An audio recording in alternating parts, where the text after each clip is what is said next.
ভাই দোকানদার ভাই ভাই দোকানদার ভাই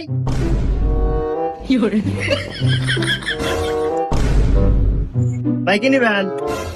ও ভাই একটা ললিপপ নেবো 5টা দামের।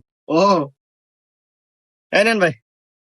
আচ্ছা ভাই, এত বড় দোকান এভাবে ফালা থুয়ে যান, যদি চুরি হয় কার বাসা ফালা থুয়ে যান? কে ভাই? ও যে সিসি ক্যামেরা।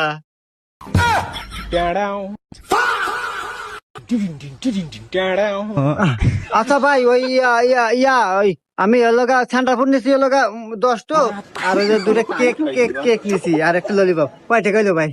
ও ভাই 20 টাকা 30 টাকা ওই সব মিলে 50 টাকা বিলেছে দেন। আর ভাই আপনার কাছে কি পরিচিত মেকার আছে? তো থাকে আমাকে তাহলে পাঠা দিয়ে আমার সিসি ক্যামেরাটা নষ্ট হয়েছে তো হারা নাকবো। দেখ তো তাহলে হুমুন্দি এতক্ষণে কোয়াই কিরা